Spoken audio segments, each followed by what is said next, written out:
media. As consumers, we are bombarded by it at every turn, like the Incredible Hulk being bombarded by gamma rays. But what makes some media endure, while others are banished to the forgotten black hole of obscurity, never to be heard from again? Who or what decides this? Hetero life mates Steve and Yahel want to know, and they want to know now. This is Obscurity Now. And what's up, Obscurians? It's time for another episode of Obscurity Now, the show that takes a look at weird and almost forgotten pieces of media and then try to decide if it should be remembered for all of human history or tossed into the black void of obscurity, never to be heard from again. I'm one of the hosts, Steve, and with me, he's a man who's fighting against an ancient idol that he's somehow related to or something. It's Yahel. Yeah, it's very unclear. I may be cursed. I don't know. Maybe only my dad is cursed, but nothing really bad happens to me. It's very confusing. Well, I've got a question for you, Yahel. Okay, look, I really want to vacation in Louisville, Kentucky, but I don't want to pay for it. Is there some way, like, I could, like, use work as a disguise and take my family with me and just go and wander around in caves in Louisville, Kentucky? Is there a way I can do that? Yeah. I think I know a Canadian senior citizen that can help you out. I hear he used to be a captain of some kind. You think we can get him as a producer, and then he can, phony movie. We don't have to actually make it. I mean, we won't even bother writing a script. But yeah. So, all right, what we're talking about here is Devil's Revenge, and I want to know, where did you even hear about this movie? I don't remember. I know I found it last year when you and I were like talking about. For those that don't know, we were covering Devil's Revenge. It's a 2019 movie starring William Shatner, sort of, and 7 of 9, Jerri Ryan. Yep. Sort of. Sort of. Well, she's in pretty much the whole movie. But yeah, I don't know. I remember I found it while looking for, like horror themed stuff for us to watch. And I saved it. I remembered it this year when it came around. And boy, it looked a lot more. I mean, I think going in, both of us knew this wasn't going to be like a traditionally good movie. No, right? I think we always, are hoping for, at the very least, like good bad. Yeah, right, exactly. But it looked like it could be a good bad movie. And spoiler alert, it ain't. It's not. And we will definitely go into some details on why it's definitely not. And people, when we were posting about it on Twitter, they were, I think, getting excited about it in the same way that you and I were. The fact that you have two Trek alum, very beloved Trek alum, in the credits on the poster there, and the fact that there was also some wacky looking demons or monsters, if you will. And the trailer made it seem like, the impression I got from the trailer was like, oh, this is going to be like dumb fun. Like this knows what it is. Oh, no, it does not. It literally does not know what it is. Oh, no. The plot, the story makes no sense. The explanations, I sometimes they give you an explanation for something and I'm like, was that supposed to be an explanation? And it doesn't matter because they're probably going to undo it the next scene. Like 90% of what happens in this movie gets undone in the next scene or at the very end. The reason why they don't know what it is because there's no goddamn script. Like, I swear, like, someone had an idea or a premise, basically, and then he was like, his friend, maybe it's we need the credits in front of us, but I'm just going to go ahead and posit this, and then we'll jump into the Obscuritron. Like, someone had an idea for a script, and the guy's like, oh, no, wait, don't write it first. Let me see if I can get old Bill Shatner in on this. And then we'll see where it goes from there. And then it just sort of escalated from there. And before you knew it, it was the first day of shooting. And the guy was like, all right, man, you did it. You got everyone. You got, well, by everyone, I mean, you got Shatner, you got Jerri Ryan, that one other guy who was in Star Trek. Who isn't the lead? Wasn't he like in Star Trek or something? No. He was from a... he's mostly known for soap operas. One in particular whose name... I can't recall right now. Oh, actually, he is. Oh, that's so weird. So the lead was a Romulan in the Yeah. 2009 J.J. Abrams Star Trek movie, but Mhm. I mean, he's just like a. Right, I a don't even think he has a line. background player, something along those lines. The Yeah, yeah, but he important thing wasn't. is the Trek connection, of course. Right, he was almost in 500 episodes of Days of Our Lives. So that's kind of He his looks claim to. very soap opera, and I would say his acting is also very soap opera. But Yeah, Steve, weren't you going to post something in the live chat oh that yeah, was going to offend me? I've been dying to see. So for those that are joining us live, frequent viewer creative KV pointed out that we don't often have the title of what we're watching and we don't have the subject that we're watching in the title of the video. So what we're going to do is we're just going to pin a comment to the live chat regarding what we're covering. wow, you didn't have to call attention to it. Well, Steve, it was taking you so long to paste this. I felt Well, like I had to. I completely. It's called filling in dead air, baby. It's No, what we that's do in the fine. biz. You know what? It's not giving me the option to. All right, let's see. It's not You giving have to leave the comment first. No, it's not giving me the option to leave a comment. That's the thing. Did you open up the YouTube? Like, you have to go to the actual stream. Yeah, I'm looking at it right now. It's not. I can leave a comment. Yeah, just do it, I guess. Yeah, I just left a comment. Okay. Well then, yeah, you can handle it. Alrighty. So even though that's very weird. Mm-hmm. You know? Maybe you have an Aztec relic that you need to destroy. This is your curse. Is William Shatner in the area, Steve? Hold on, let me go to it one more time, or I want to see your comment on there and why you were able to comment but not me. All right, there we are, stinking up the internet. Yeah, I don't see your comment, and it is still not allowing me to. There it is. You're on idiot. YouTube.com, the website on the World Wide Web. I see it. I see it now. I see it. And all right, and now I will pin it. There it is. Well, now you could leave your own comment. Too late. I'll tell you what it says later if you're really. Actually, I'll just go ahead and tell you. All it said was, we're covering The Devil's Rejects, starring Bill Shatner and 7 of 9 from Star Wars Gate Trek. I gotta go. I know it's not nearly as offensive as you were thinking. Regarding the origin of the movie and how it came about, Steve, what you said sounds very plausible, but it's not actually how it came together. I don't know if we should jump into the Obscuritron and I can start, and I'll tell you the truth, Steve, because it's out there. Whoa, Mulder, is that you? All right, let's do this thing. Welcome to your feature presentation.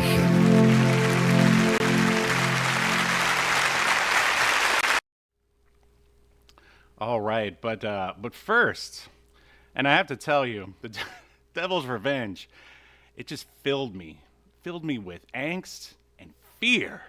If only there was some sort of garment that I could have worn that would have helped ease my fear through the watching of The Devil's Revenge. Well, Steve, thankfully there is a shirt company from the 90s that had you and this situation in mind. In fact, if you'd like, I can satiate your fears by reading you one of their shirts here as the No Fear shirt of the week. Oh, you know what? I think I have one. It's right up. Hold on. Telepathic powers engaged. There it is. All right. Take it away. Once again, ladies and gentlemen, it's the return of the No Fear shirt of the week. Okay, just read it first. I live with fear every day. On the weekends, she lets me golf. No fear. No fear. Wow. This is the worst one. Oh, it is, because I feel like it's at the end of the No Fear lifespan. It's like, they got those dudes in like their teens wearing No Fear shirts, and now they're older and married, golfing. Yeah. And so now they're trying to appeal to them. I might start bringing in there was a knockoff No Fear shirt company. There were a few, but there was one called Bad Boy that was kind of like the Pepsi to their Coke, if you will. The Sega to their Nintendo. Yeah. And but yeah, like, this is just real weird because it's like, okay, now you do live in fear at least 5 days a week. You live in fear of your wife. Yep. Right. And she lets you go golfing. Which is so lame. I mean, I thought no fear is like you're supposed to be out, snowboarding, what parasailing. I don't know, extreme hockey. They have a hockey one. They have a baseball one. They have a football one. Extreme sports. Yeah, it's really I was just gonna say they did branch off, as we've seen on this very podcast, like the extreme sports ones. There's a No Fear Racing brand that they did. Right. And I actually found it. I almost sent you this one. I'm saving it for next week. Mm-hmm. I guess they did like some brand deals with celebrities and sports celebrities. And there's a Mark McGuire one. Oh boy. That's so ironically hilarious. But I saved that one. Hold on. I'm gonna come up with it right now. I used to be afraid of needles. Then I started wearing this shirt, and then I had no fear. Now I'm as big as I've ever been. No, that would have been better. That would have aged better. I'm trying to think of another baseball guy's name who was around when he was around. Can you? Who was it? Was Sammy Sosa the other guy that? Sosa, right? Sosa. I was like, because there were two of them that like got caught with the. Got caught up in like that controversy about androstenedione, and the other guy was human growth hormone because his head kept getting bigger and bigger. Remember, like his actual skull. I used to be afraid of Sammy Sosa injecting a needle into my ass, but after the 20th time, I realized I have no fear. All right. Anyways, should we move past the no fear? I could go on for days with this, but yes, because I want to know what was going on behind the scenes with the now classic. It's a classic cult film since we're talking about it, and that is The Devil's Revenge. Yes. Creative Cavia is here. Creative Cavia, as you see, we've pinned the item that's being covered. We're catering to you, brother, our number one fan, I assume, the Obscura Maniac. But your like I said, your idea, your theory of how this movie came together, it's plausible, but it's not what happened. Please. So what actually happened is the idea for the story came from the mind of William Shatner himself. So this whole movie is William Shatner's idea. And he approached Cleopatra Entertainment. And that's why at the beginning of the film, you'll see Cleopatra Entertainment and William Shatner present. Yes. Finally, they're finally making stuff together. Everyone's been holding out for this. That's right. And so he went to Cleopatra Entertainment and said, hey, I've got this terrible idea. And they're like, okay, well, they attached this director. No. I'm going to kind of like have to. This is how they reacted. They go, a celebrity that's past his prime, we'll take whatever you got. And then they moved forward. You could, I don't know, is he though? Because he's still like, right now, William Shatner is still in a lot of projects. Like he just hosted like a reality competition that was on Fox. I don't mean like past his prime as in he's you. All right, maybe I worded that wrong. All right, the man's a legend. There's no doubt about it. So, I mean, if I was like a shitty indie film company and, all right, let's say someone, okay, because I would say William Shatner, his name still holds a lot of clout, a lot of stroke, if you want to use wrestling terms. So, like if Carrot Top probably showed up at Cleopatra Pictures or whatever they're called, they'd probably still take him. The insult is on Cleopatra, not William Shatner, is what I'm trying to say. Sure. But Creative KV in the chat corrected you. Obscurian. It's true. Is what he's known as. He is. But I mean, like he's still making that Unexplained TV show. That's been going on for like 70-something episodes. So he always has like 2 or 3 things coming out like every year. And those boomers, man, they never retire. They never retire. Bro, he's in his 90s. He was 88 when this was filmed. Wow. And he does not, you got to admit, he does not look like or move like an 88-year-old. Like, no. No. He looks very similar to, because the last thing I remember like watching him, Boston Legal was like the last thing that I watched on purpose that he was in. I'm glad you brought that up. I've never watched all of Boston Legal, but I've seen a few episodes, and from what I've seen, he's pretty damn good in it. Oh, he was excellent. He was. I mean, him and Spader were the main reasons to even watch that show. Yeah, and you know who else was in Boston Legal? Jerri Ryan, 7 of 9. Yeah, I don't think she joined later because I don't remember her in the first season, but it doesn't matter. But. Yeah, but and Odo from DS9 ends up also being on. Of course Boston he was. Legal. Anyway, but the way this movie came together, right? So William Shatner goes to Cleopatra Entertainment, then Cleopatra Entertainment goes to Jared Cohen, who's the director, and this guy. I don't know if you looked at his IMDb. Of course I did. Like, I'm going to read it out here in a minute, so don't you rob me of it. Okay. I'm just saying, like, there's a lot of years where he has, like, 7 movies that'll come out in a year. That's kind of a lot. Yeah, well, I can kind of see why. He's definitely going for a quantity over quality kind of a feel with his movie making. Now, I read, and by the way, the information I'm giving you comes from 2 interviews I read with him. And I will say, in both interviews, he himself said that like some of the movies he's directed are just plain bad. And he's like, yeah, but you know, every movie I do, I learn something and I try stuff. Sometimes it works, sometimes it's terrible. Guys. Okay, all right. So I'm just like, at least I'll give him this. At least he's cognizant of the quality of his output. Yes, exactly. So I guess good for him. But anyways, so then they're like, okay, well, we'll do it. And this guy's like, oh, I would love to do it. You know, of course he would. Like Shatner's like one of the few names he'll get to work with. Yeah, right. And this isn't a guy that says no to anything. Yeah, apparently. So then they need a writer, and they're like, okay, we can get money if we have Shatner's name attached to this, but we need somebody to write it. William Shatner goes, well, I know Maurice Hurley. Maurice Hurley, famous for being Star Trek's he kind of became the showrunner in season like halfway through season 1 of TNG, and then he was there for season 2. So he ends up writing the actual screenplay, Maurice Hurley. What I assume was the rough draft, and they never got a second draft. Yeah, I mean, I would say, was it even 90 pages? Because as we're going to talk about, most of this movie is people spent walking around in places, like, or, you know, exploring the cave, just like when Mitch was wandering around in that back room in the bar in that episode of Baywatch or Nights that we watched. You say that, Steve, but it's even the scenes that do have dialogue still felt like they went on too long somehow. Oh, I agree. I'm like, I can't believe a seasoned writer actually wrote this thing. I feel like maybe he turned in like half a movie or something, and they just had to expand on it.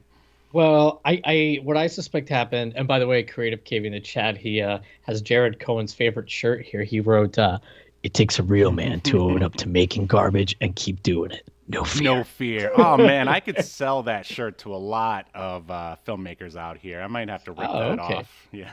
That's right. If you're a friend of Steve's and you're a filmmaker, he thinks you're terrible. Probably. They know I'm a very opinionated guy. I'll just say that.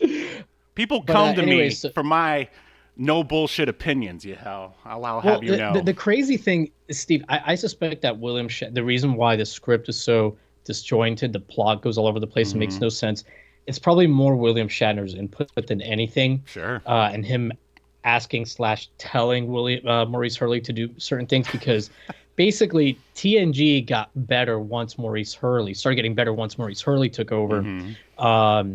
And he was trying to get rid of stuff that didn't make sense and trying to get rid of plot holes in TNG. Maurice Hurley invented the Borg. Oh, wow. Wow. Which is like a truly frightening, for the time, villain. So it's not like he doesn't know how to make, an ominous, relentless kind of villain. Here's how I imagine it going down. Oh, I'm sorry. I don't mean to interrupt, but it's Maurice and Bill in a room together. And Bill is just giving him all these ideas, and he's just going, "Whatever you say, Bill. Whatever you say. Whatever you say, Bill." But they didn't. Did they work? They didn't work together on regular Star Trek. You said Maurice came around in TNG. So do you have any idea when they became aware of each other, or whenever they became friends, or whatever? So I believe that they became acquainted just through like the convention circuit. Ah, all right. I could see they were writing the script in between lunch breaks of meeting with Trekkies. I can see it. I can see Yeah. it. Well, and the thing is, William Shatner and Maurice Hurley, I mean, they have worked together on two things actually that are Star Trek related. So William Shatner made a really good documentary. It's free on YouTube called Chaos on the Bridge. That's about TNG, and he interviewed Maurice Hurley for it. Okay. And there's another documentary thing that Shatner did, another Trek one that he did that he also interviewed Maurice Hurley for. So I mean that they did know each other and they've worked on stuff together. Okay. And it's funny because in Chaos on the Bridge, Maurice Hurley just talks about how he was trying to get rid of the quote unquote wacky doodle ideas that Gene Roddenberry had for Star Trek TNG. So. Wow. Anyway, and William Shatner, I don't know, his Star Trek, he's written several Star Trek books. Tech War. That's not Star Trek. Yeah, but he wrote Tech War. Yes. But after Captain Kirk dies in the first TNG movie, William Shatner immediately went and wrote a book where he turns from the dead. Did you? And it's fucking nuts. Did you read it? Yeah, it's 3 of them.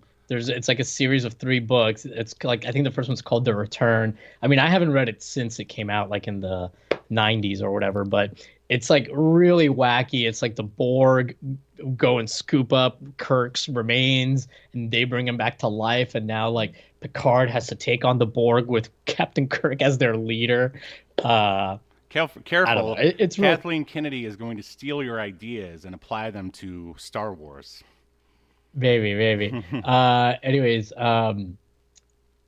sorry. So Creative KV wrote here that of the demons in the movie that we're covering today, just bringing it back to Devil's Revenge, that they look like they're straight out of that Mortal Kombat movie on holiday. And yeah, that's a pretty good description. My description was they look like life-size Todd McFarlane action figures. Yeah. But back to, let me just finish up the story of the origins of the movie. So, so William Shatner gets Maurice Hurley on board, and then you would think that 7 of 9 shows up as a favor to Shatner or whatever, and she kind of did, but the director turns out is a huge Star Trek fan. So he's fine with doing anything that Shatner wants to do. He's fine doing anything Maurice Hurley wants to do. And the director is the one who said, hey, could we get 7 of 9? It was his idea. And honestly, the 2 best actors in this movie are William Shatner and Jerri Ryan, 7 of 9. Agree. And she definitely gives it. She gives this a performance that this movie doesn't deserve. I mean, sure, she does her best. I felt bad for both of them being in here. Shatner definitely hammed it up in a low-budget B-movie sort of way. But I think he was good, in his delivery. But again, it's just he was very earnestly delivering his dialogue. You know who I felt like he was really channeling, going for it? Or it felt like it was sort of from the same energy as Hasselhoff's Nick Fury, basically. This hardened military guy who's sort of on the brink. So I saw it as it's so funny. I thought the same thing. I thought this is a combination of Nick Fury, Hasselhoff's Nick Fury, John Wayne, and oh god, I just forgot who my third one was. Zeb Coulter from WWE. Who was that? That was the Jack Swagger's racist manager or whatever. He always wore those vests. Right. All right. Now I know exactly who you're talking about. He kind of had that southern drawl that only appeared sporadically. Yes, of course, because everyone from the South is a racist. That's right. Steve was from the South. But all right, these are racist. But anyways, let's jump into it. I know I've already kind of talked a little bit about the people behind the scenes, but I'll let you finish rounding that out. Sure. We'll start out with just sort of the basics here. This is once again the Devil's Revenge, not the Devil's Revenge, just Devil's Revenge. 1 hour, 38 minutes, not rated. Not even the MPAA wanted to touch this thing. And it premiered October 1st, 2019. And here's a synopsis. A down-on-his-luck archaeologist returns from a cave expedition that contains a cursed relic that's also a portal to hell. He discovers that the only way to stop the curse on his family is to go back to the cave and destroy the relic. And this is directed by Jared Cohn, and he has directed such Academy Award-winning films as Bikini Spring Break, Jailbreak, Halloween Pussy Trap Kill Kill, and a music video of William Shatner and Bill Gibbons' Rudolph the Red-Nosed Reindeer. Yahel, we have to watch that. We have to. And you know, like that came out in 2018, so I'm assuming they filmed Devil's Revenge in 2018, and William Shatner was like, "Hey, I need a director for this music video." We'll get old Coney to do it. That's what he calls him, Coney. So as Yahel said, this is written by one Maurice Hurley, and sadly he passed away in 2019. And well, maybe it's for the best because he might not have gotten to see this this movie. is the last thing he wrote, sadly. So he never even got to redeem himself. No. But as Yahel said, he worked on Star Trek TNG, Baywatch Nights, Yahel's favorite show to say that's my favorite show, Equalizer, 24, and of course, I was actually gonna.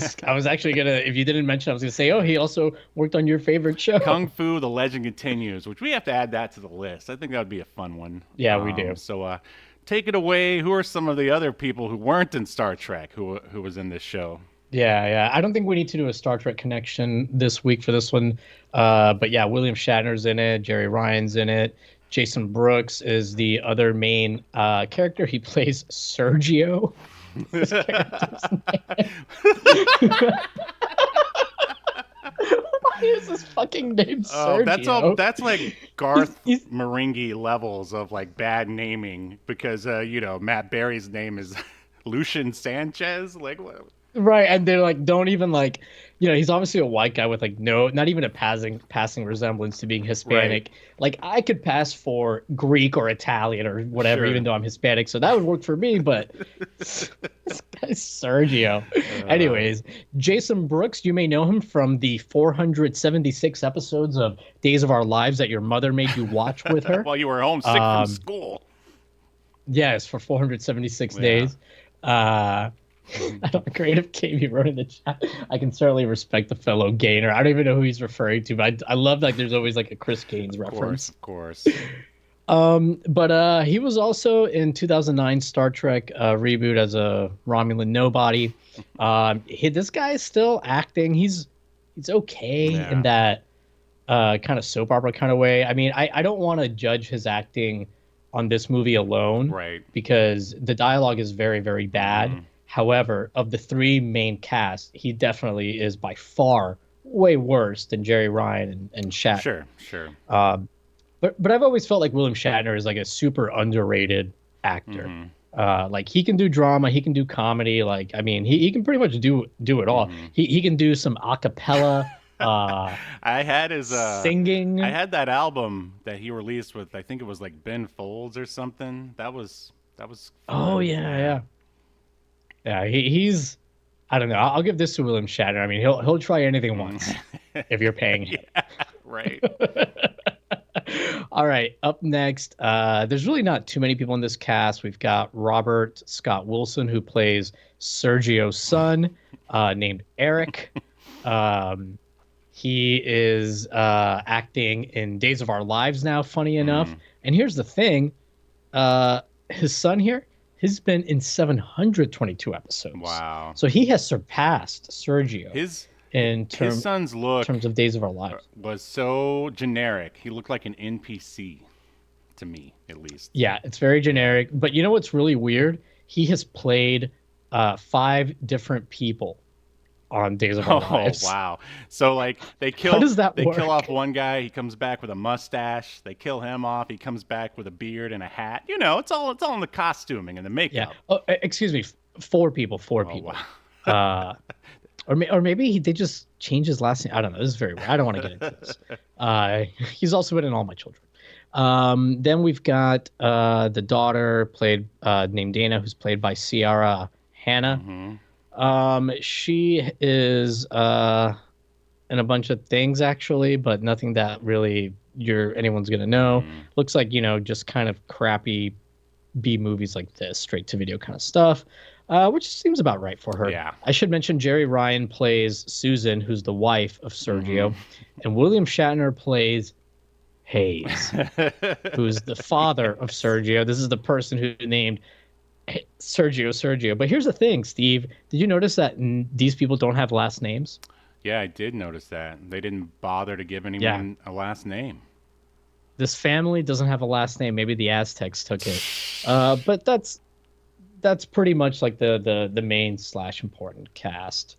And actually there is RJ, who's actually, I would say he was the best actor not named William Shatner or Jerri Ryan. Best non-Trek. He plays like the frenemy, I guess, of Sergio. Yeah. I mean, he wasn't terrible or anything. Yeah, he was fine. He wasn't. He was trying. He was putting in some effort. So Creative Gaming suggested they should have cast George Takei in there. That would have been fun. They would have cast George Takei. Make George Takei Hayes and the demon William Shatner. Aren't like he and Shatner at odds with each other for some reason? I mean, yeah, like Takei, I wouldn't say they're at odds, but they're not like buddies. But they've definitely have had years where they're like, pretty straight up pissed with each other. But yeah, Takei and Walter Koenig, the other one that's like left alive from the original series, they're not like, they don't like hate Shatner, but they're not like really friendly with him either. Right. At this stage. Did you ever? Walter Koenig, the other day he tweeted, some convention appearance, and he sent out a tweet that said, "Oh, I'll be at GalaxyCon this weekend. Come see me before I die." I saw that. Oh my God! I was like, man, that's really on the nose. It's funny. Yeah. Come on, that's pretty funny. It is funny. I mean, when you get that age, you're allowed to make jokes like that. You ever read his Malibu comic, Raver? No. It's not bad. I mean, he wrote it, like he didn't, but it's not bad. I don't know why, but Creative KV in the chat said that his favorite characters in this movie are Pablo, Martin, and DJ. Those are not people in this movie. I'm starting to think you didn't. Unless you meant Paul, Dr. Martin, and RJ. Yeah. But anyway, should we dive into this? And I know we're not going to go beat by beat, thank God. It would be impossible to anyway. Yeah. Yes, we should. So, yeah, basically, you know what? Just give me 1 second. Talk to Creative KB real quick. Yeah, I'll get it. I'll start getting into the story here. Okay. So the movie opens up with Sergio here. Basically, he's like spelunking. He's like cave diving with two other people. They're looking for something. This 11-minute scene goes on forever. Ends up that one of the guys, while rappelling down, he hurts his ankle. He breaks his ankle. And Sergio's kind of a dick. And he's like, well, just stay here lying down because I think I see something off in the distance that I need, and I'll come back for you. Sergio goes. He kind of sees the relic, but then he hears his buddy whose ankle was broken screaming. And he goes back to him. And there's actually two other people that were with him.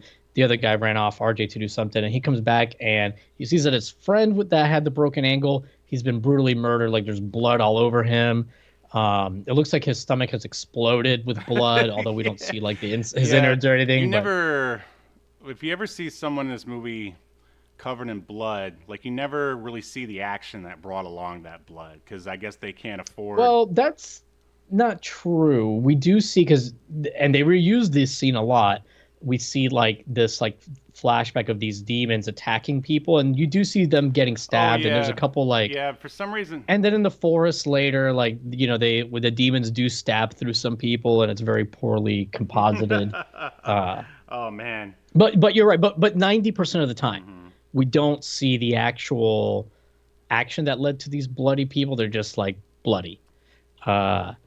But anyway, so, what's his face? Sergio sees the demons, gets scared, doesn't get the relic. and that's the first 11 minutes of this movie. And my plan, Steve, going into this was I'm gonna watch this movie in 30-minute increments. And I paused it thinking at least 30 minutes had gone by. Oh. And I was appalled when I saw it was only 11 and a half minutes that had gone by. I couldn't believe how much this movie dragged on. The pacing is absolutely terrible. Again, this comes from the mind of one William Shatner. It's like, just a loose premise with barely anything attached to it. And then I guess, as you said, everyone else just said, yes, Mr. Shatner. Right away, Mr. Right. Shatner. Whatever you want. So on the cover of this film, William Shatner is holding like a big shotgun. And Creative KV said, oh, Grandpa's holding the shotgun again. But in the movie, he never uses that gun. Instead, he ends up getting like some gas-powered like weapon from Doom. It's a grenade launcher, like straight out of Resident Evil, which is pretty funny. I mean, I think everyone wants to see a crazed William Shatner with a high-powered, firearm of some kind. I can't remember exactly. I remember he said it was a gas-powered something or the other. It's pretty ridiculous looking, like in a good way. Unfortunately, once you start shooting it, the effects are. Bad. We'll talk about that when we get to it. And then, like, I guess while Sergio is escaping, he has like a heart attack or something. Anyways, he gets somebody finds out. I guess RJ must have called for an ambulance or something, because then Sergio is like going to the hospital, and they're working on him. His wife shows up, 7 of 9. And she's like, oh, don't die. And as he's dying, he like sees like flashes of the demons in the hospital room behind the doctors. Anyways, he does die, but only for like a minute. And then somehow he's like back alive again. Yeah, he gets revived and everything is just fine. And of course, it's the classic. The doctor is all, we need to examine you. It's like, no, I feel fine. You don't need to examine me. I got to go back. Yeah, you think like, I mean, an archaeologist is still a scientist, so if a doctor wanted to examine you, you think he would be all for it. But eventually, Jerri Ryan convinces him to do it. And yes, it's confirmed that he is indeed perfectly fine. Yeah, the doctor's like, oh, I don't understand. Everything checks out great. This doctor was a terrible actor, too. He was bad. Yeah. But then we end up meeting like his shitty little kids. They're not even little. They're like adult age. They're both in college, and they're supposed. I guess the implication is that they're in their early 20s, but like they really look like they're pushing maybe close to 30. But the funny thing is like, so Sergio now is like seeing things. He's hallucinating. So this is one of those movies where you don't know. Sorry, I was just laughing at Creative King wrote that this movie made him a shathead. That is what William Shatner should call his fans, the shatheads. But yeah, so it's one of those movies where you don't know if what's happening on screen is really happening or not. And like as the movie goes in, I would say about 20 minutes into it, you start to realize, okay, anytime somebody like something really weird is happening, it's probably not really happening. And almost always that's what happens. So basically, I would say up until the end, half of this movie doesn't even matter because half of it isn't really happening. And then at the end, it turns out none of it really happened. That ending, I mean, it's brutal. It just ruins everything. But yeah, we'll get there.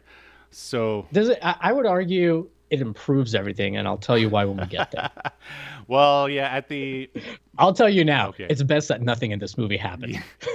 But it makes the viewer, all right, if you thought you were wasting your time before, like once you get to the end of the movie, it's confirmed. It's confirmed. Yes. Yeah. But anyway, so like the dad, Sergio, he's at the school. He wants to pick up his daughter because, I don't know, something, the curse or whatever. He's all freaked out. He sees her like in the library making out with some punk or whatever. But the guy looks like he's like 38 or something. I don't know. He's pretty old. Well, I wouldn't even say that. That's not really what threw me off about this scene. It was just like, okay, so they're making out, and then he magically finds him in this library. Also, The campus. yeah, there was a lot of scenes of him prior to this wandering around on campus because again, I think they're Yeah. desperate to fill the runtime because again, it's it's my opinion or theory that they didn't have like a full 90-page script and they were just padding for time. Anyway, he comes in there. And he's like, come on, daughter. Like, what's going on here, daughter? Come on, we got to go. And You're supposed to be studying for the midterms. yeah, not. And she's like, I am? Not locking lips with some dude. So he goes, and then the guy is just like, hey, fuck you, old man. And then Sergio grabs him, like, by the collar. And then cut to the guy who I guess you're supposed to think was a bad boy just changed into a regular blue shirt. Well, yeah, because the guy she's making out with says like, oh, I'll take her home or whatever, and Sergio's like, no, you won't, and he's like, fuck you, old man, or something like that, and like that's when he grabs him, right? Yeah, that's exactly what happens. But then after the grab, like it cuts to the bad boy. Like the way you know that he's not really a bad boy is because his now he's like shaved. Yeah, his jean jacket or whatever has now been changed to like a regular it's like a blue button-up shirt. shirt. Yeah, and I'm just like, that is so cheesy. Like they cast this guy and they're like, hey, can you bring 2 looks? We need that one from the one photo where you're basically dressed in casual clothes and then you're regular like business casual. Just bring those and we'll make it work. And yeah, I just thought that was so funny that's the symbol that hey, he's actually a good dude because he wears a blue button-up shirt. Like that's the kind of symbolism that we're dealing with here, Yahel. Oh, and we're gonna see that reused, like not even 2 minutes later, because the daughter's like, "Oh, you're crazy, but okay, I'm gonna go with you." So they're like walking out, and then he happens to just see his son is now in front of the building that the library was at. Very convenient. Mm-hmm. His son is a cool guy wearing the tightest leather jacket you've ever seen in your life. And his dad's like, hey, come on, Eric, it's me, your dad, Sergio. Are you sure that's your real name, Dad? That seems like cultural appropriation. And you better fucking the son. He's like, looks like we gotta. Oh, the son. What? I was just gonna say the son looks like he's like half Asian or something, depending on like what angle you're looking at him. But I don't know. Yeah. Honestly, the son could pass for a lot of things. He could pass for Sergio. Ethnically to be honest. Ambiguous. That's what they call it in the biz. Yes. Yeah. So. Anyways, Sergio's talking to his friend, and as the dad's walking up, and I know we said we weren't going to go beat by beat, but some of these first scenes are like so stupid. Sure. I mean, this is the best of the movie is at the beginning, sadly. His son's like telling the guy he's talking to, oh, you got the stuff? Yeah, I got the stuff. And he's like handing him drugs. He's like, oh, yeah, with this, it's going to be like a great party. The dialogue's super lame. And somehow the son is able to put these drugs into his super tight jacket's pocket. And the dad's like, oh, what's going on? What are you doing? I'm Sergio. Let me reach into your pocket. You're not going to have any of these drugs. Oh, it's not drugs, Steve. He pulls out Wrigley's Double Mint gum. But to make sure that you knew it was gum, they took like a box of it and they like smashed it flat. Right. And it's like, so again, the guy he's talking to who looks even older. This guy now looks like he's like in his mid-40s. Eric's friend here, and I can't remember like what he says to him that pisses off Sergio, but Sergio punches him. Yeah. And after he punches him, when the guy's on the ground, his clothes change, and he's now wearing a button-up shirt. Right. Because anyone who's bad always dresses like they look bad, but everyone who's good always dresses like they look good. These are the takeaways from Devil's Revenge. Just take everything at face value, ladies and gentlemen. Everything. And they act like the guy that Sergio punched, like he broke his nose, and like in fact they say that he broke his nose.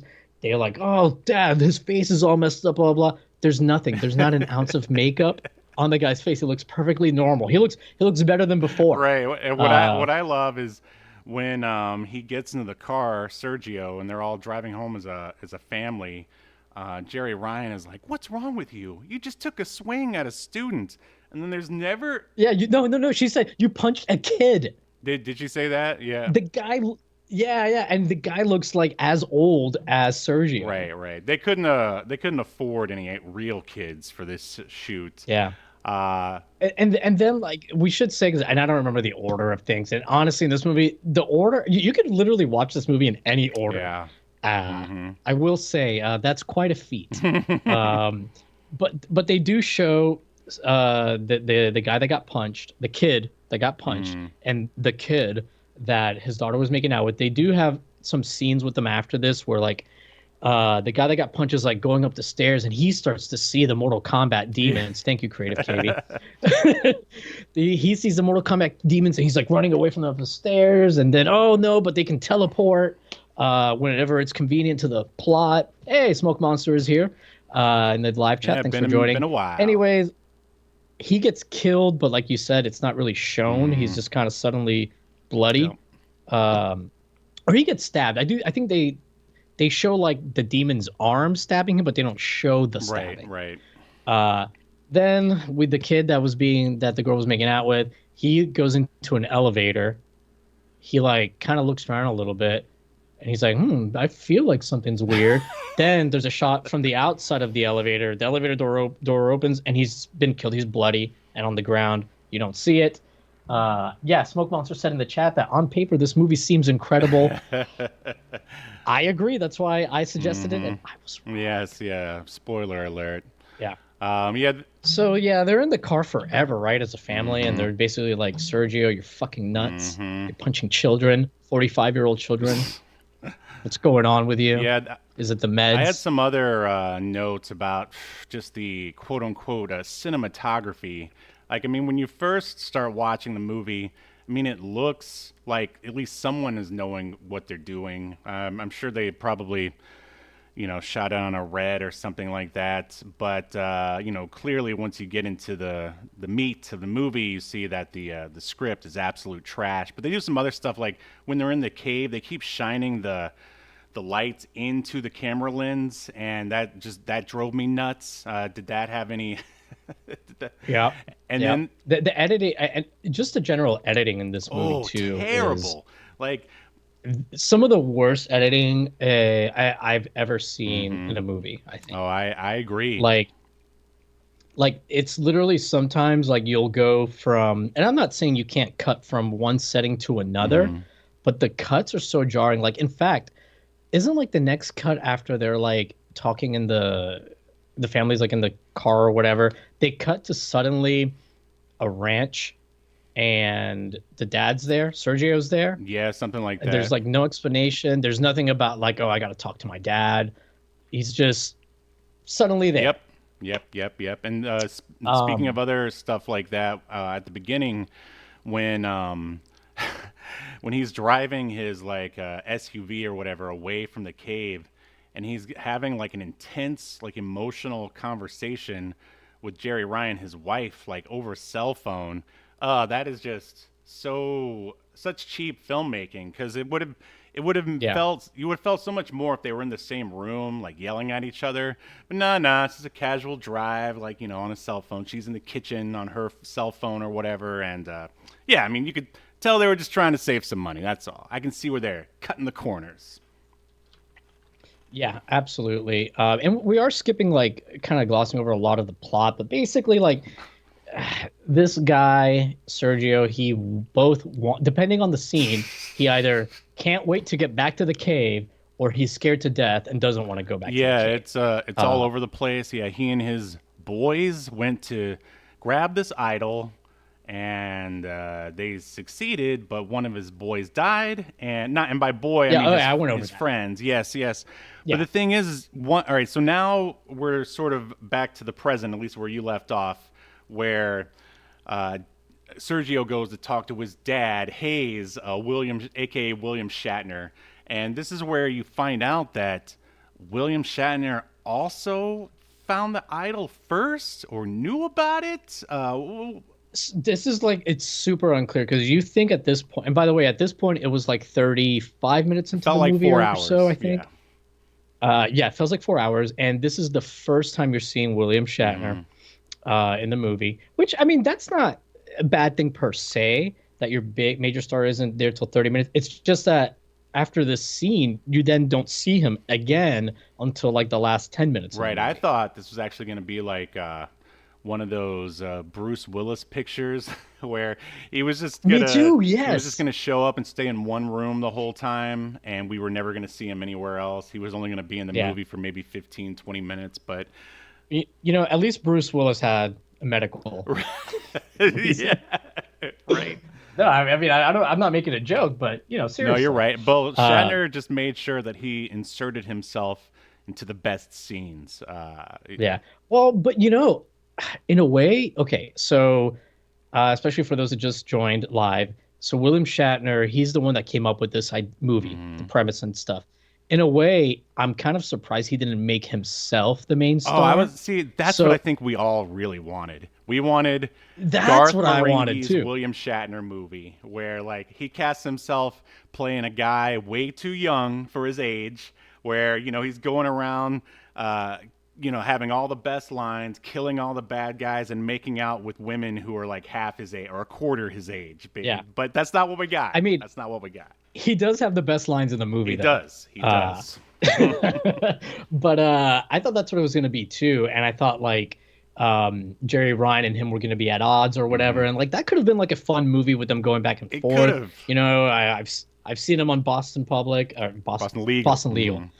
Boston Public, what am I talking about? And they have great chemistry together, you know, and they can both do like quippy comedy. You know, they could have been great.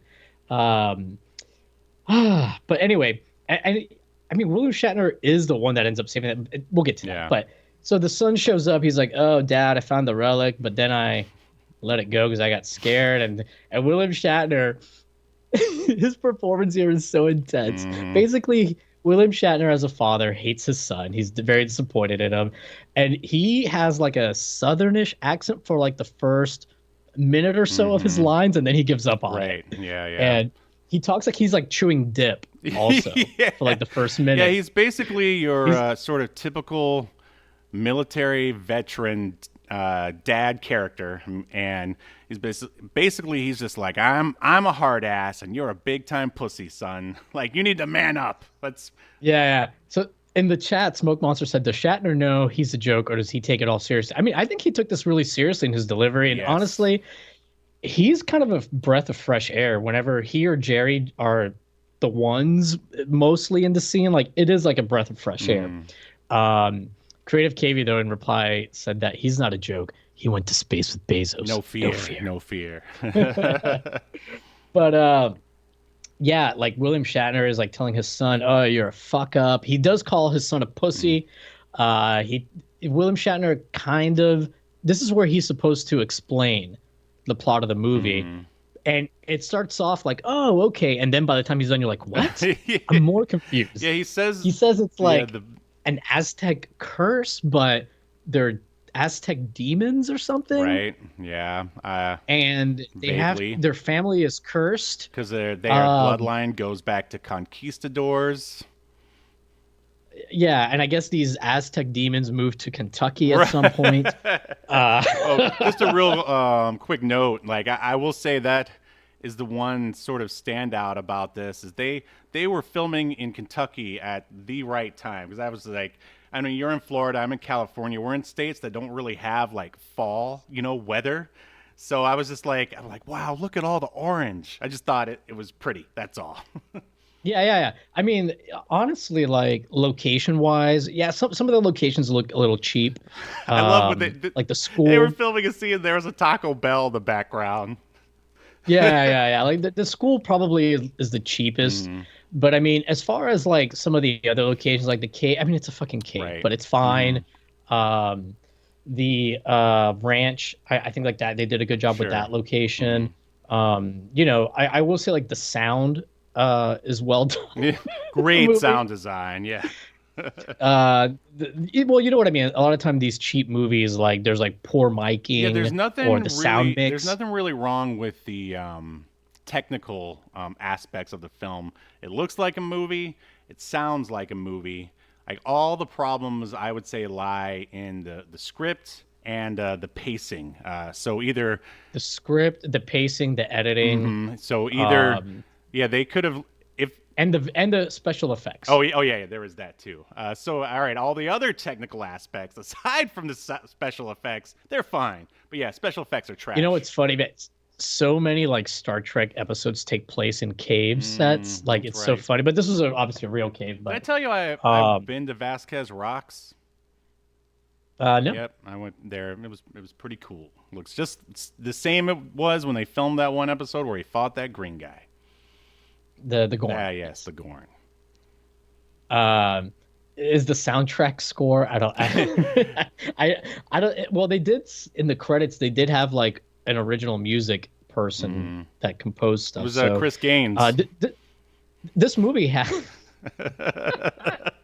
this movie has a $22 million budget. Wow.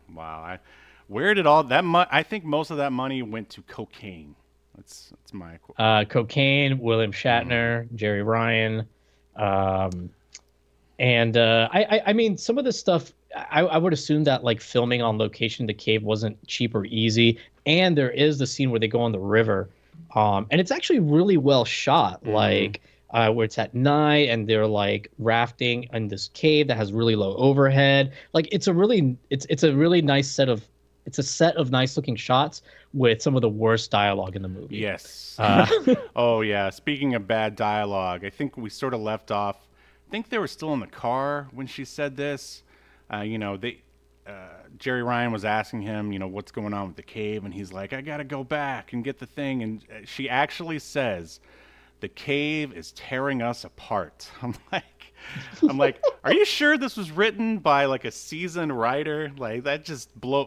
Tommy Wiseau is a co-writer consultant on this. Basically. And then there's they do a lot of wides and then close-ups, very few medium shots, I feel like. And then, this part I thought was interesting. You were talking about the special effects. Well, I guess, why Jerri Ryan, I don't know why I can't call her by her real or her character name, but whatever. We'll just go with Susan. Put some respect on Susan. So Susan and Sergio are getting ready for bed, basically. And, she's like saying how this is... did they even start talking about going to the cave as a family at this point? But anyway, it doesn't matter. They start making out. And then she turns into a demon. And my question to you, Yahel, if you were making out with Jerri Ryan and she turned into a CGI demon, would you stop? I mean, I guess it depends. Come on, man. No fear. What the demon looks like. But just the face, I guess. I mean, hey. I mean, yeah, if her face turns into a demon, she's probably got crazy demon teeth, man. Just gonna chew you up. But I think we're getting a little out of order here. But basically, like, when he goes to visit his dad, he doesn't want to go back into the cave. Right. And his dad's like, you're a pussy. If you don't go back there and do this and get that relic and destroy it, I will kill you myself. He says, I'll kill you. I'll shoot you here and now and get blood on the horses. Yeah. Like, you know why there's horses in this with Shatner? Because Shatner in real life loves horses. He's like an avid horseback rider. So he always tries to fit it into his movies. Anyways, so, he's like, okay, fine, Captain Kirk, I'll do this. And then the next scene is, when he's in the bed with Jerri Ryan, and he tells her that he's going to do it, but then she like convinces him not to because it's like dangerous. He's like, okay, fine, I won't do it. And then like they make out, it turns into demon, and then she turns back and he's like, oh, something wrong? No, everything's fine. But then, Steve, what happens next? They just go ahead and decide to do it. Basically. But do you remember why? I don't. Let's see. So Jerri Ryan then convinces him in the same scene after she started telling him not to do it. She's like, we used to take the kids spelunking. That's what happened. Yeah, she's like, we need to have a family trip to like get us back together, more or less. Yeah, that's what happened, right? Well, the reason why is because like he goes and does something, and then she gets a call from William Shatner. Is what happens. Oh, that's right. And he tells her something. We never hear what it is, but then when like what's his face comes back in, he like convinces her, and she does tell, and he's like, at least he says, why do you now want to go? And she says, oh, your dad thought it would bring us together. It would bring the family together. That's really messed up of like Shatner to circumvent his own son and go to the wife and just to get him to manipulate him to go get the idol or whatever. I assume the conversation went like, all right, you be Jerri Ryan. I'll be William Shatner here. Ring, ring. Hello. Hey, Jerri. It's me, William Shatner. Huh? That's how he's talking in this movie. Hi, Bill. How's it going? Not good. You know your pussy husband? He sure is. Yeah. Well, he came over here and he doesn't want to go end the curse. Now, you may wonder why I didn't end the curse. Don't worry about that. Why didn't I end it in my youth? I don't know. You need to convince him to go. It'll be good for the family. I don't know. I mean, a man died on the last expedition. Should I really put my... God damn it, Jerri. If you don't fucking do it, I will go over there and blow your brains out in front of my horses. Well, when you put it that way, Bill, okay, you get a deal. All right, kisses. Oh God, yeah, that doesn't make any sense. And yeah, and the fact that she just went along with it so easily. It's like, of course I'll put my son and daughter into harm's way. Like, it's more important that we somehow bring our family together using the power of camping instead of going to Disney World or Universal Studios. And in the chat here, Smoke Monster was talking about how The Creator is a terrible movie. Have you seen that? I haven't seen it. No, I just saw the trailer. It's not and good. All.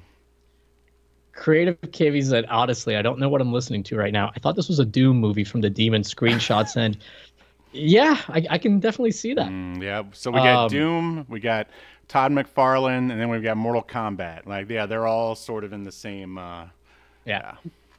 We should add that all throughout the movie they keep reusing this flashback footage of demons killing these people that I guess had tried to. Maybe it's supposed to be like the original family line or whatever. Yes. But the demons are like slashing them up. It's one of the bloodiest parts of the movie actually, and it's pretty well done. In fact, like the way that they have the demons sometimes when they're in the dark, they don't look that bad. And they do a thing where like the head demon opens its mouth and they kind of did this weird CGI thing with its like teeth, but it actually looks pretty decent. Unfortunately, they liked it so much. You see this like 10 times and it's supposed to be like Sergio remembering it. So Sergio knows these demons are like killers and that this is putting his family in danger, but he's like, all right, we'll all fucking go. Yeah. And Sergio's like in a bad mood the whole time. They get in their shitty RV and they drive down there and like they're like reading through old books. This part feels like it takes an eternity.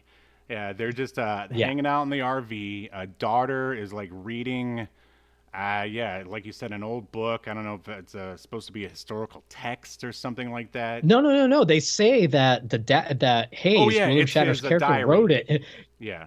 And I love it. They're like, oh, he wrote it himself. And they're like looking through and there'll be pictures of demons and they're reading it. And then like they flip to a picture where like there's the worst drawing you've ever seen of a woman, the worst sketch. And the son goes, oh, she doesn't look too bad. Yeah. Oh man. They really tried to make him into some sort of comedic character, but yeah, it's pretty awful. They try to make him like a bit of an edgelord once they get to the cave. Yeah, for sure. This is when I was so the whole movie goes on the camping trip, and then I was like, man, like what is this? It feels like it turns into like the worst like DuckTales episode that was ever made, because now they're on a treasure hunt basically to go get this idol. The thing that's really funny is that this thing has been sitting there, like it feels like they live just like 2 blocks down the street from it. Like they could have gone and gotten this thing anytime. Like one of the big questions, like why now? Yeah, that's big question. When you sit down to write a script, especially a movie, one of the big questions they tell you to ask yourself is why now, and that was never addressed in this. But here's the thing: like they also say that it's Shatner's character that's cursed, right? That he's the one bearing the brunt of the curse, but the demons never show up around his place or anything. It's always like Sergio that's being bothered. No, like by the demons. And did they ever even explain why Sergio went into his first attempt to try to get the idol? Did they ever It was just, hey, we're Yeah. That was him. Like his dad had told him to do that. oh, so it all comes back because his dad's like, oh, I gave you. Because his dad's like, you asked me for money. I sold That's everything I right. had except this ranch, so you could afford to go down there and do this. A Ford, bro, had like a rope was his equipment. Yeah. Oh yeah. He went down there with like $75 worth of equipment between the three people that went down into the cave in the opening scene. But anyway, the whole family's going, and Sergio's is rightfully so wound up really tight the whole trip there. Obviously, he shouldn't have his family there. They get into like this boat, this little raft, and they're like, okay, we got to go rafting down there, like the lazy river at Adventure Island. You are skipping over a very pivotal scene. On the way, first off, I also wanted to add that it seemed like that RV was powered by exposition, because that's all they did the whole time was expository dialogue. But then on the way to pick up the evil idol, they make a little pit stop at a funeral. That's right. They stop at the funeral for the guy who died. Yeah. At the beginning had his ankle broken, but then was later killed by the demons. They step out of the RV, and that what's his name, RJ, is basically waiting with a gang of dudes to jump Sergio like in front of his family, basically. Yeah, and then suddenly the daughter, who, and son, who both were like mad at the dad last time we saw them. Board they're now. like sticking up.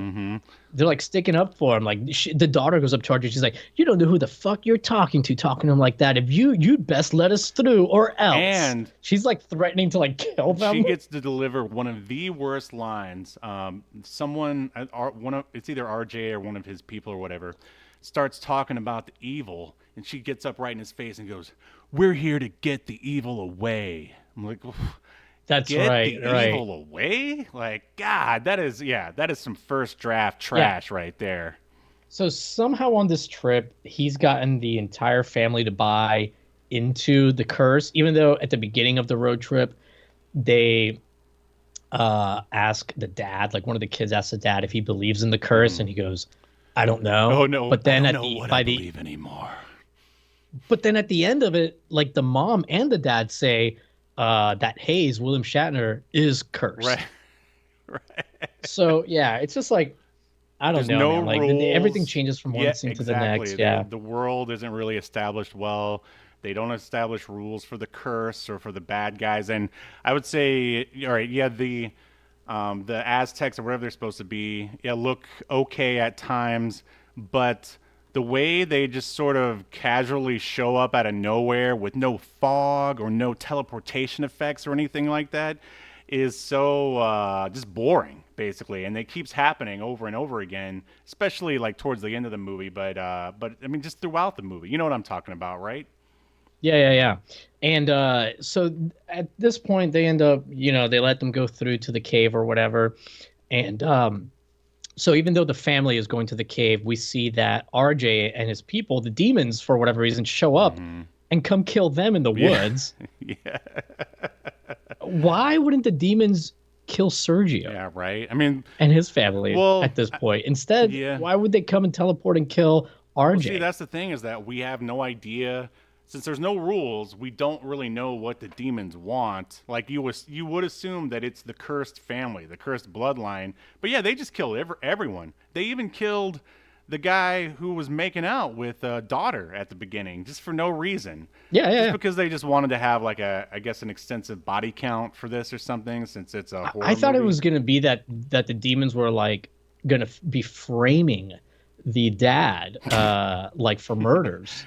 Is what I thought it was going to be. That would have made more sense. I foolishly still had hopes in the first 30 minutes that this might get turned around. So I thought the demons were going to frame him, because everybody in the library, there were witnesses that saw him be aggressive towards both of these people. The demons kill them. The dad is framed. And now William Shatner has to go get a shotgun and team up with Seven of Nine and, get rid of the demons and the curse. That's how I thought it was going to be. Yeah. Well, see, luckily, and I think the filmmaker did this on purpose, is like, you as the viewer, you get a lot of time to think about a better plot and a better movie as you're sitting there watching the main actors wander through a cave, rafting, sitting in an RV. Like, you're allowed to meditate and make a better movie than what we're actually have here. So, in the chat, KV Smoke and I, we were talking about Shatner's age, and how he looks good for his age. And I mentioned that he moves like a guy in his like 50s, not like a guy in his 80s. And Creative KB wrote, unfortunately, moves don't save a movie. Well said. Well said. But yeah, so the RJ and his friends get killed. The family eventually makes it down to the cave. Like, they start like, and it's weird because like at one point, as they're like, it takes them forever to get through the cave, right? Because they're trying to fill in time. So we get a lot of them traveling through the cave. And at one point, like, the daughter is leading everyone. Why are you having your daughter first? Shouldn't the dad be the one leading the family, since he knows it's dangerous and all this stuff? Toxic masculinity, Yahel. Come on, strong women. Strong women. Come on. Everything about this woman is toxic. About this movie is toxic. You got that right. Anyway, so long story short, as they're walking through the cave, they kind of get to the main area from the beginning of the movie, where near the relics, and like the son picks up like some swords and shit that was like those are left always over from just casually laying around. Well, I guess this is stuff that was left around from the flashbacks that we see of the murders, the demon previous murders. night's shoot. Yeah. Yeah. So, and the son's like, oh, look at this. Oh, this would be good for a selfie. Haha. Takes like a selfie. And he's like, oh, this could do some real damage. So anyways, the son seems like he's a little psychopath. What's his face? Sergio and Seven find the relic, picks it up, and they're like, okay, let's get out of here. But then the son screams. They run over to him, and the demons are there. I'm sorry, the son screams because he saw one of the demons, and then he's like all surrounded. The demons kill the son. Then the head demon kills Jerri Ryan. The daughter gets killed. I don't remember how. The demons hold Sergio and make him watch the family get killed. And at this point, I'm like, oh, at least something's happening finally. Yeah, right? I mean, we just watched 20 minutes of a family wandering around the forest. So, yeah, I'll take whatever you got. Yeah, and I was like, wow, they're killing the whole family. I'm kind of surprised you killed that they're your second highest name on the bill. Like, good for you. But this is close to the end of the movie. I was like, yeah, all right. They're actually gonna, there's finally some stakes, consequences. Yeah. So at this point, there's only two ways, I guess, to get out of this little area. And the demons have blocked off both of those exits. Because at this point, there's like a dozen around him. And he's dropped the idol or whatever, the relic. It's near one of the demons. And then and he's like surrounded. Sergio's looking around. Oh my God, what am I going to do? And then there's suddenly a cut to him just like running away up like a steep part of the cave that you've never seen before, and he's holding the relic. He just magically we don't know how he got it. And how many of these demons are chasing him? Like none. One. There's one. There's only one demon chasing him, and he gets away from him. Yep, no problem. And he gets in the water and blah blah, goes back, and he makes it back to the RV, and then he gets a call from William Shatner, who's from his dad. Did he get the call? Well, no, he got the call as he was trying to commit suicide. He was trying to, he was going to blow his head away, and then he got the call from William Shatner. Which, by the way, does not destroy the relic. Right. Why not bring something to destroy the relic with? That way you can do it as soon as possible. Old Maurice, he was thinking about his mortality the whole time while he was writing this. He didn't have time. I think writing the screenplay is what killed Maurice Hurley. It says so on his tombstone. Died writing Devil's Revenge. Yes. So anyways, he gets on the phone with William Shatner, and he's like, what's going on? Where are you? He's like, oh, I did it. I got the relic. And he's like, no, where's your family? And he's like, oh, they're all killed in the cave. They're all dead. And he's like, no, they're not. Your just seeing wife things. called me. Yeah. Wait, what was that? He says, like, your wife called me that on the satellite phone. They're worried sick about you. Yeah, and basically he starts saying that, oh, they're just making you see stuff, you dumb sumbitch. Like, basically, if you want to, like, boil this movie down, it's Sergio, like, dumb in every way possible, but Daddy Shatner, he's got all the answers. All the answers. Yeah. Oh, and by the way, this is when the people in the woods get killed because Shatner says, I'm going to come and like help you. Stay where you're at. We'll go get them together. Shatner like gets on like the smallest dune buggy you've ever seen. I think it's a tactical golf cart. This is what it's supposed to be. Yeah, it's a tactical golf cart is a great way to describe it. So, oh, that's funny. Creative KV is saying that calling Shatner here Daddy Shatner. That's what I'm going to call him from now Daddy forward. Shat. So Daddy Shatner gets down to the woods and he runs into RJ and his people, and they have like an argument. And Daddy Shatner's like, "I'm real badass. You better get the fuck out of my way," kind of a discussion. And as Daddy Shatner goes to leave, that's when the demons show up and kill everybody. Did you notice the one member of RJ's mob? It's like this older man with a hammer. And he's just off to the left, and he's really into it. Like he's shaking the hammer, and they showed his face, and it's like, oh man, this guy, they should have made the movie around him. Like he should have been the serial killer or something. Make him the demon. Yeah. Anyway, Shatner gets there. He's got like all this. He pulls up like an iPad that can track where the family's at by their heat signatures because he's connected wonderful to toys. Yeah. He's like, oh, this is connected to GPS satellites, the best technology ever created. Yeah. That's like a line. Yeah. And I don't know why, like, I mean, Sergio already knows where the family is. Yeah, I was just like, but whatever. Yeah, what? I guess he's trying to prove that they're still alive. And I was like, well, the satellites, can they see the ghosts too? Like, why do we even need this? They know where they need to go. Yeah. This is when Shatner tells him, "Hey, I brought because we're gonna kill them with this gun." And Sergio says, "Well, I unloaded like a clip into one of those demons, and it didn't do anything." But William Shatner, you can see it on the Obscuritron when William Shatner's holding it at the cave a couple times. But William Shatner's like, "Nope, I brought this giant fucking gas-powered gun thing, and this will definitely do some damage." Yeah, or even worse than that, he was like, "Stop it with the bad attitude." It's like. That's right, right. Sergio is literally giving him the facts. He's like, I unloaded a clip in them, and they still kept coming. And he's like, stop with your bad attitude. He's like, yeah, you need to check that negative attitude at the door. I won't have it out here. I've got a grenade launcher. That's all we need. Now shut up. We don't need your logic getting in the way. Yeah, because he's like, we can't take him out with this can't or won't. Yeah. There is no such thing as can't. There's only won't. Thanks, Yoda. I mean, at this point, I'm asking myself, like, is William Shatner, like, is he this sort of wacky conservative in real life, or is he making fun of them? Like, I don't know. Yeah, maybe he doesn't even know. I don't think he does, to be honest. He's kind of all over the place. Sometimes, like, he'll have some real weird, ultra conservative views he'll make public, and other times he'll say something really progressive. Like he's a super environmentalist guy. He's all about fighting climate change. But there's some other stuff that he's real conservative about. So, he's a guy in his 90s, so I'm not surprised. Well, lucky for us, in the next scene, I mean, it's basically the climax. They go and the freaking family is right there, right? No.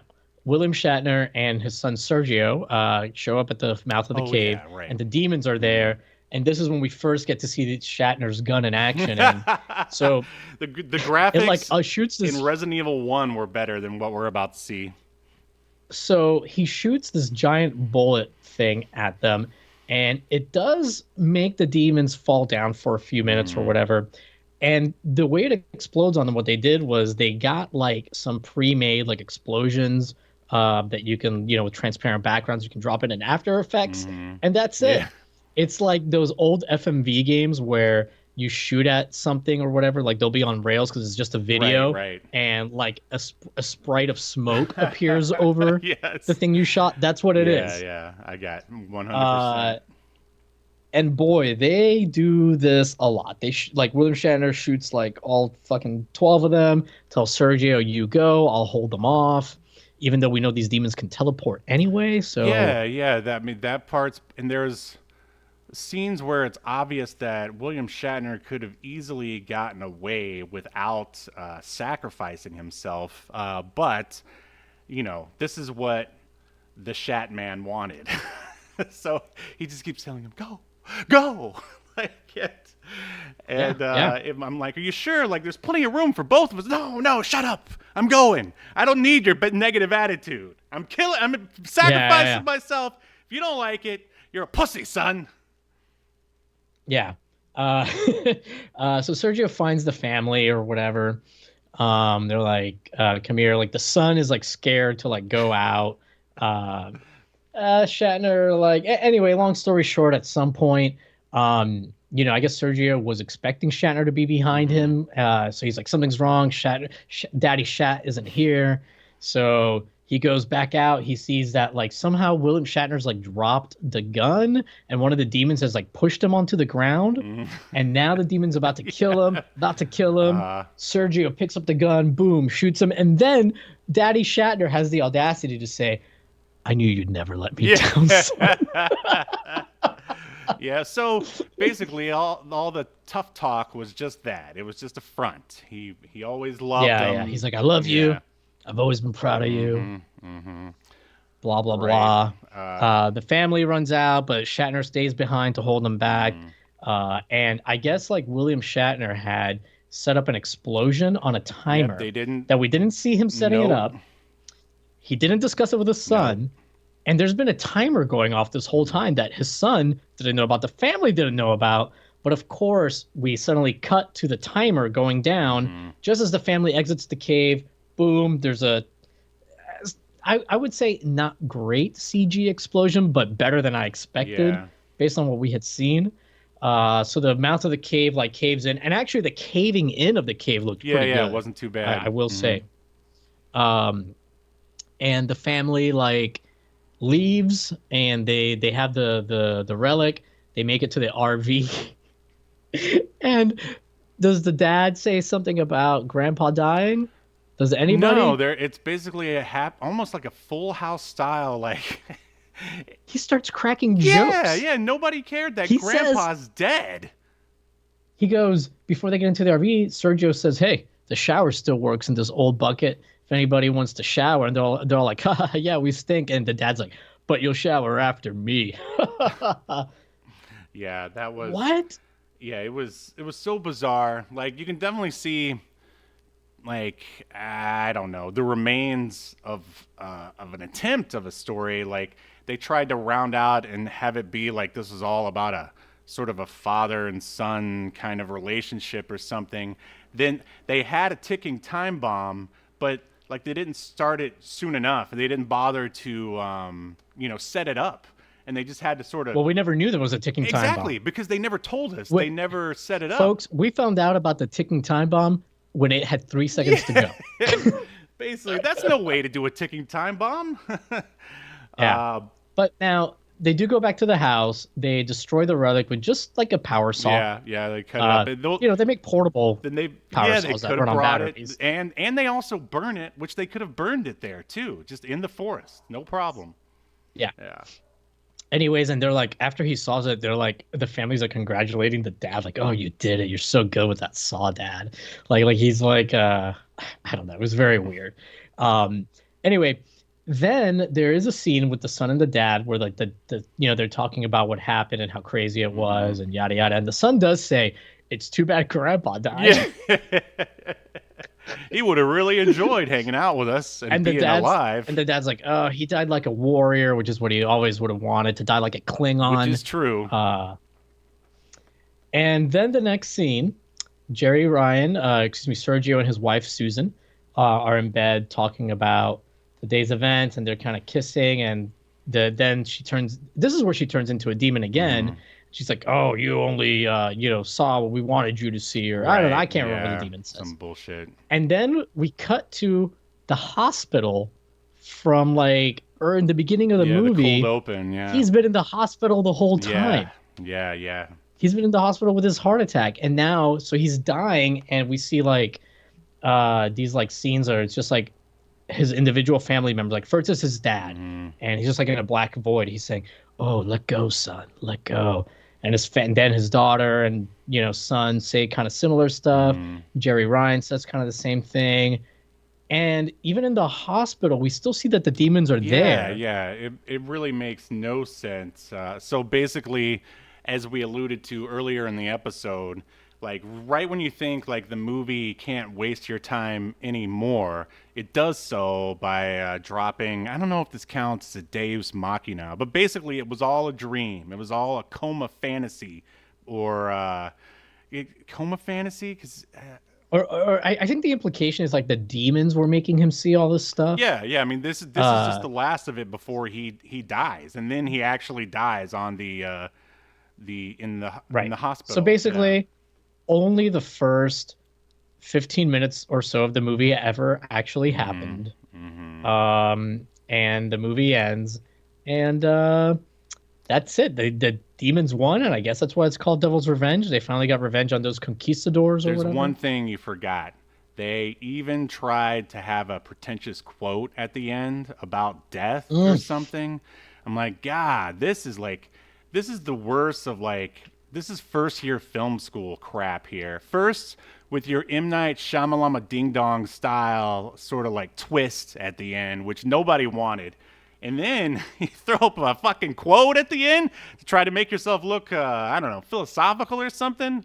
Please. All that's like putting shine on a turd. Like that's not gonna happen. I'm sorry. Yeah, and Smoke Monster wrote in the chat, "Oh my God, that's an ending." Yeah, Spoiler alert. Pretty bad. The movie is free to watch on Tubi. And the funny thing is that, all right, leading up to actually watching this, I was like, and even maybe a couple seconds in before I realized why, I was like, man, I can't believe, I never heard of this, that more people weren't talking about it.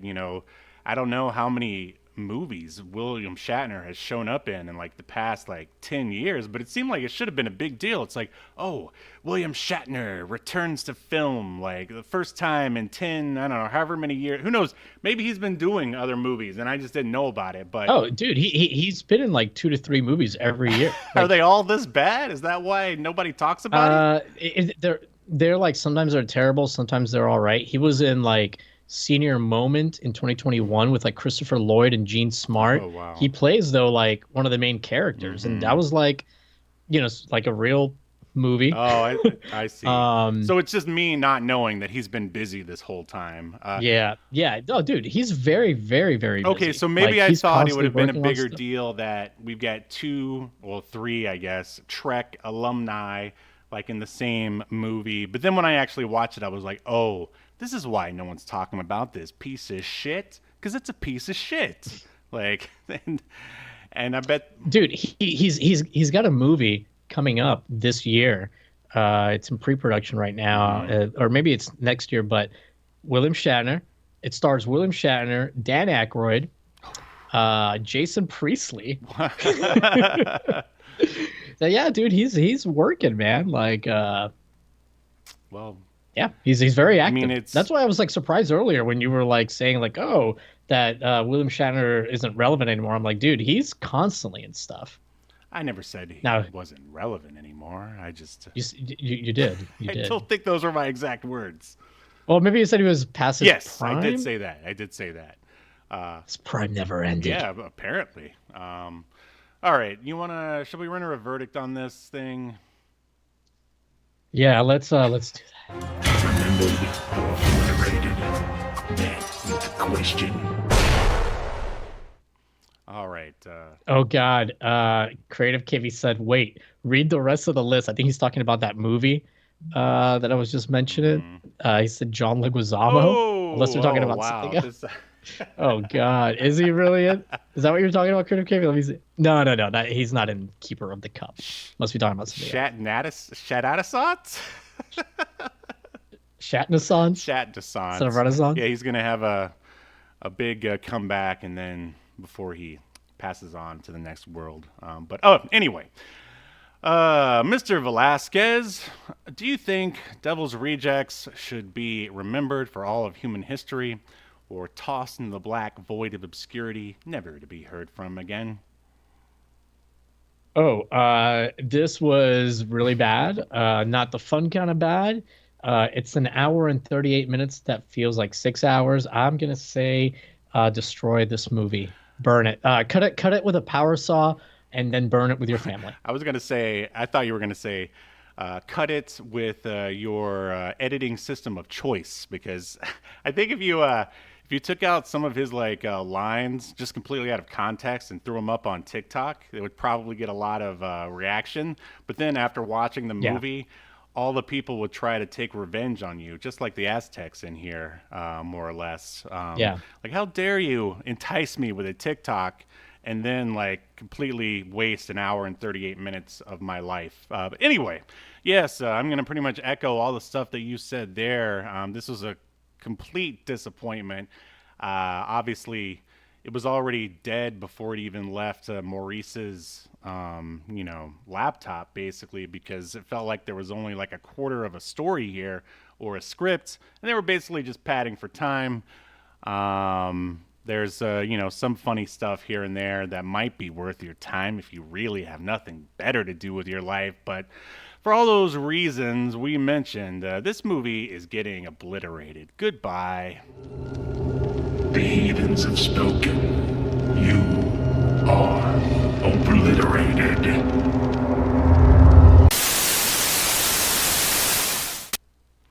All right. Well, Steve, what's up?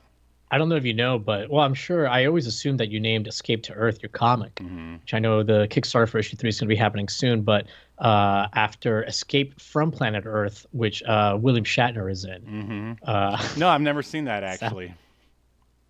I've never heard of it. I just saw it on IMDb.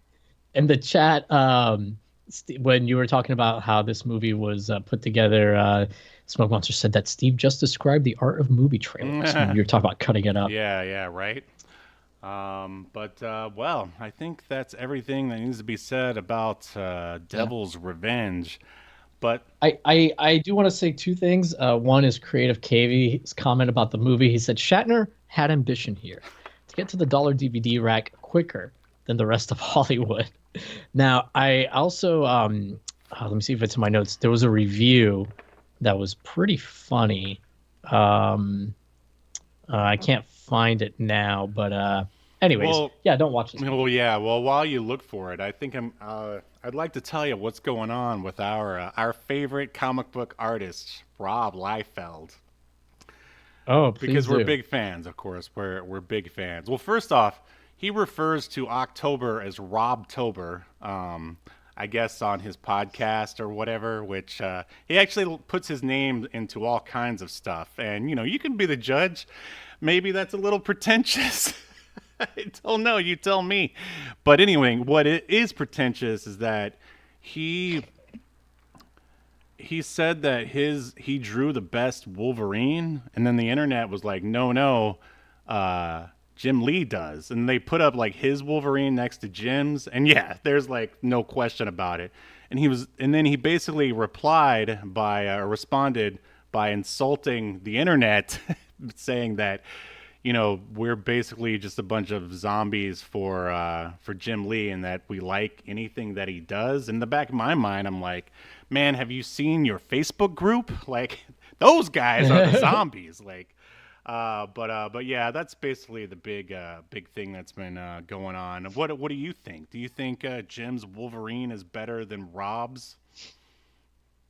I don't remember what Rob's looks like, but I do remember what Jim Lee's looks like. So I think that's, that tells me two things. One, Rob's probably wasn't super bad, but it wasn't as good as Jim Lee's also. Rob's is good if you like Rob Liefeld art, but it is not as good as Jim Lee's. So yeah, you're absolutely correct. But I just think it's funny that even here, I mean, boy, Rob's got to be in his 50s.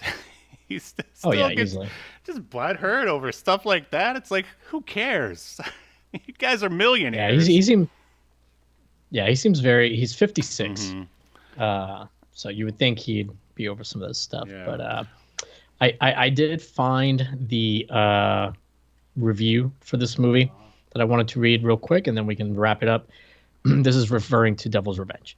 No opportunity for deadweight exposition or cornball reversals goes unexplored as William Shatner attempts to destroy an ancient jinxed relic in this bizarre horror thriller. By making his son do it first, who he doesn't have any faith or belief in. But yeah, that's a good review. That was really good. I thought there was something else I was going to bring to your attention, but perhaps not. Oh, so should probably let everyone know that the next 2 weeks are going to be pre-taped. So we'll see you in 2 or 3 weeks, Creative KB and Smoke Monster and whoever else wants to show up. Next week, we will be talking about the 90s horror-themed cartoon Mummies Alive. And then the week after that, we are going to be talking about the Punky Brewster Halloween special.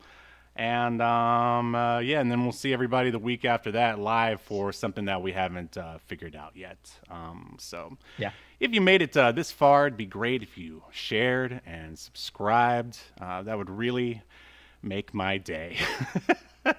But thanks for joining in the chat, Smoke Monster and Creative KV. Really appreciate it. And Smoke, I can't remember if you're going to be at PRGE or not. I don't think you are, but if you are, I will see you there. Oh yeah. Do you want to mention like when that is and how people can find you? Oh yeah, so I'll be at Portland Retro Gaming Expo, aka PRGE. I'm coming in Thursday next week, so Thursday the 12th. But yeah, I'll be there Friday, Saturday. I'm gonna leave in the morning on Sunday. But if you're at PRGE in Portland and you see me around, say hello. I'll probably tweet something once I have a better idea of what I'll be doing. But I'm mostly going there this year to see my fellow YouTubers that I haven't gotten to see in a while. All right, yeah, so look for him there, and then you can blame him for making you watch The Devil's Revenge. I want to say The Devil's Rejects. I wish we had watched that, but yeah. Anyway, that is our show, ladies and gentlemen. Thanks again for joining us, and we'll see you next week as we continue to unearth more obscure media only on Obscurity Now. See you next time. I'm having a weird day. The name's Adam. Where I'm from, I'm known as the Zero Thief. Depending on who you ask, some might say I'm the best thief. But believe it or not, even the best screws up every once in a while, and that's what I did, and I had to make a fast getaway. I ended up crash landing on this bizarre planet. Turns out, I didn't get away fast enough. These winged freaks followed me here. It's just us here, Zero Thief, on this empty backwoods planet. So start talking. Either to me or my blade. Okay, I do have something to tell you. It's about the planet. It's not that empty. Come on, man, I thought you were gonna die. Loose. Cut me loose. Behind you. Whoa! Thought I was done for. It was gonna be a light snack for a snarling creature, but then she showed up, riding on the back of one of those monsters like it was nothing. And with a wave of her hand, the other razor-toothed beast just stomped away. I'd never seen anyone like her before in my life. I thought I'd say something clever. Thanks, have you seen my ship? She gave me a look that said more than words ever could, because I think she was trying to read my mind or something. And from there, things just got even weirder. Escape to Earth. 36 pages of insane dinosaur action. Issue 1 available now at reptilianmedia.bigcartel.com. Featuring a variant cover by Sean Forney. Act now while supplies last. You've been enjoying Obscurity Now, a podcast that's recorded live to tape and streamed to Twitch and YouTube. Subscribe so you never miss an episode or hilarious quip. Take us with you by following the download links provided in the show notes to wherever you get podcasts. And take notice of our various social media links. If that's what you're into, I'm not here to judge. And make sure you join us live next week at 6 p.m. Eastern, 3 p.m. Pacific as we continue to discuss more obscure media only on Obscurity Now.